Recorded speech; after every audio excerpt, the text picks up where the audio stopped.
Ready to go? All right. Roll away. Mickey, you happy to be home after a pretty long stint in the Windies? Yeah, very happy to be home, thanks. It was this started for us, obviously through the one-day series and leaving straight from the third final in Adelaide, straight to the West Indies. It's been a long haul for the players. Have you had a chance to reflect at all now on the trip home? It's been a pretty big sort of 6 months for the group. 9 out of 11 tests you've won. Are you pretty happy with how far the group's come? Yeah, look, very happy with our test team. I think our test team's a very settled side. I think our one-day side, we've still got a little bit of work to do. There's going to be some challenges with our one-day side, but I think we've got basically the meat of a very, very good team, and you know we just have to get them believing and have to get them playing in the way we want them to play. I think we came up against a very good West Indian side. It put us under a lot of pressure in the one-day, so I guess that's the exciting thing for Michael and myself is getting our one-day side up on track with a big tour of England coming up in June, and then a Champions Trophy next year. So we need to get that one-day side really firing, and I'm confident we've got the personnel to do that. You mentioned the test side's fairly settled at the moment. Do you envisage it'll be pretty much the same in the next two, even though it's so far ahead? Look, definitely. I think you want consistency in your team all the time. So consistency in selection is crucial. I can't see it changing that much. We've built depth in every position now, which is fantastic. There's probably seven batters going for 6 spots. We've got 2 keepers fighting out for the wicket-keeping position, and I think we've got 7 bowlers all going for 7 of the quick bowling positions, and 2 spinners going for the spinning position. So I think we're in a really good position at the moment with that squad. Mentioned players fighting for positions. Michael Clarke saying that Brad Haddin was still the first choice keeper. Who do you think should be the first choice keeper in your mind? I've said there's a lot of cricket to go until we need to make that decision. I think the next Test match is in November against South Africa, so we've got a lot of time to sort that position out. There's a lot of water that needs to go under the bridge first there, you know. And Wadey will get an opportunity through England. He'll get an opportunity against Pakistan in the one days, and probably the 2020 World Cup as well. And saying that Hags will have an opportunity probably with 2 Shield games before the first Test team needs to get selected. So, you know, that position's open. I was just very impressed with the way Wadey came on this tour. You know, the Matthew Wade who started in St Vincent to the Matthew Wade who finished in Dominica was a totally different player. So I was very impressed with the way he came on. Will you consider playing Matthew as a batsman in the next Test series if you decide to go back to Brad? Look, that again, I think that's still too far away. There's a lot of cricket to go before we need to make that decision. Is it an option though to potentially play him as a batsman? Look, it could be an option, definitely. He's certainly good enough. He's certainly good enough to do that. So I suppose it is an option, but again, you know, that'll all unfold in the wash. Mickey, how did you? I mean, you're talking about that consistency.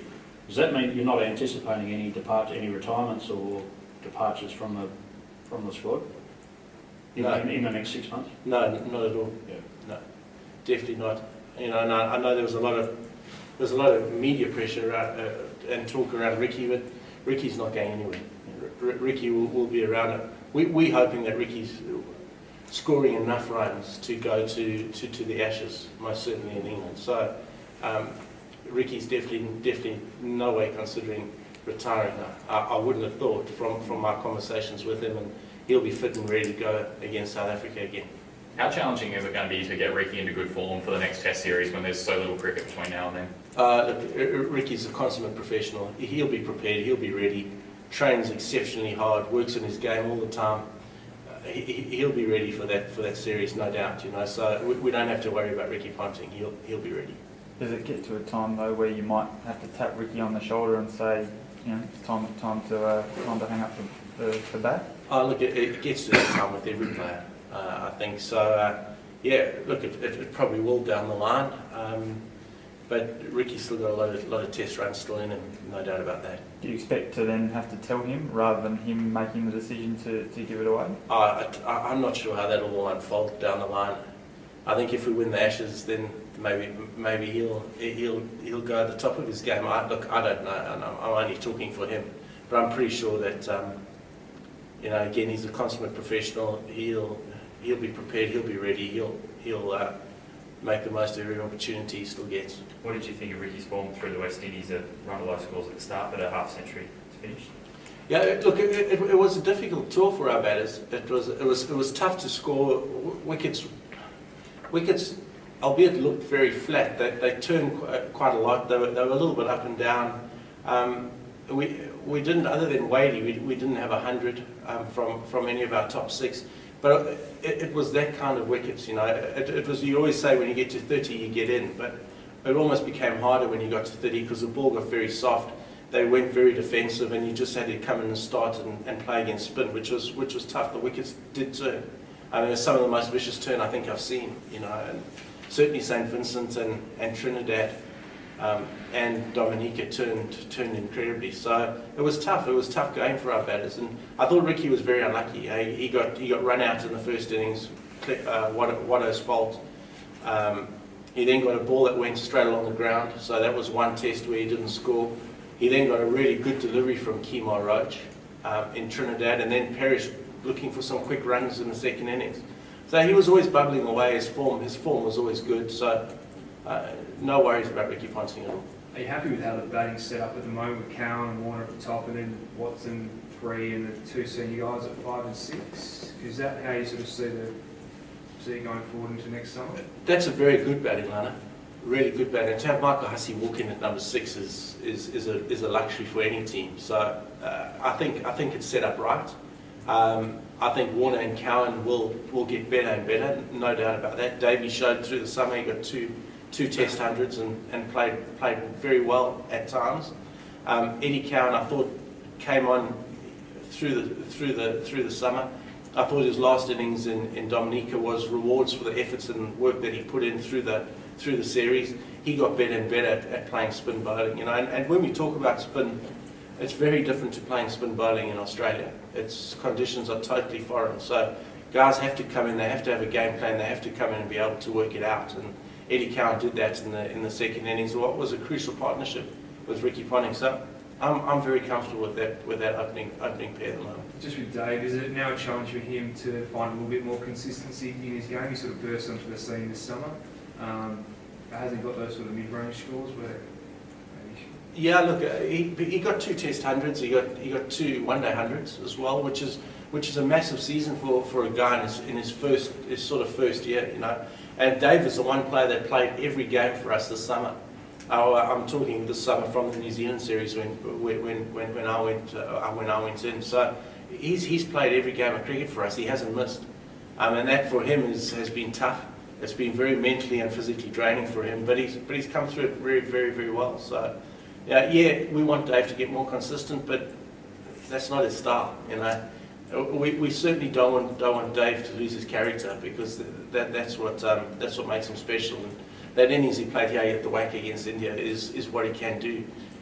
When he has his day, he just takes the game away from the opposition. So we certainly don't want to stagnate that part of his game. How are your bowlers? You had a few sore bodies by the end of the tour. Yeah, we did. And again, that's just the nature of it. We play so much cricket now that the bowlers just don't get any respite at all. That's why we need a massive depth pool, which I think we've got going now. I think we caught Sids and Paddo. I think we caught the injuries in the before they got too serious. It looks like James will be fit for the one-day series in England if selected. I think he'll certainly be fit enough to warrant selection, and then we've got to work that one out. And I think Sids he's called off his 2020 campaign with Essex to get himself ready for our Test summer, so he'll be ready to go, which is really good.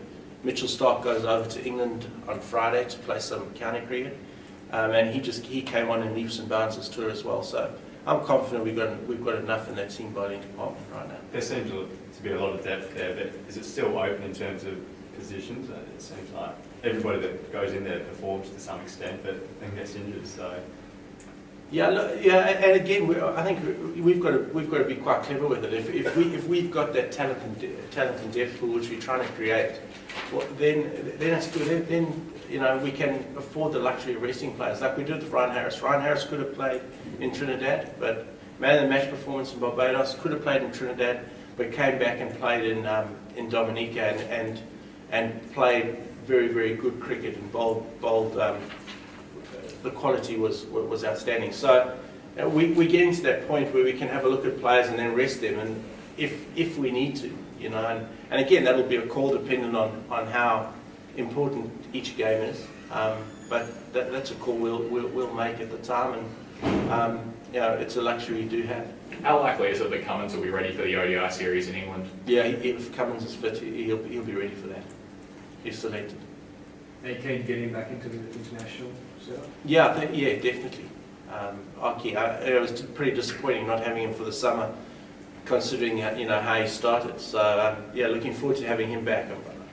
It's pretty mouth-watering when you got some of those bowlers coming back into our setup now. So look forward to seeing him fit and raring to go. You would have seen a lot more of George Bailey in the first half of the tour. What do you make of his development, and is that decision to make him the 2020 captain looking as though that's going to be what you'll push forward with? Yeah, we'll certainly be pushing forward with that now, and certainly at the 2020 World Cup. I think he came into the one-day side as well and played very well. We've got to sit and work out an exact order for our 2020 team. Do we go Watson and Warner? Do we go Warner and Wade? Watson at 3? If we go Watson, Warner, Clark will then fit in at 3. So we've got options, which is always good, and we're going to just have to work through them before the England tour. So it's again pretty good position to be in. Will he stay in the frame for the one days, do you think, or is that he'll move away from that? George has done enough to warrant selection, I would have thought, for the England one days. We'll see how that goes. I think we select in the next week, so I'm pretty sure his name will certainly be up for a discussion, and pretty sure he'll be on that trip. Okay, thanks very much.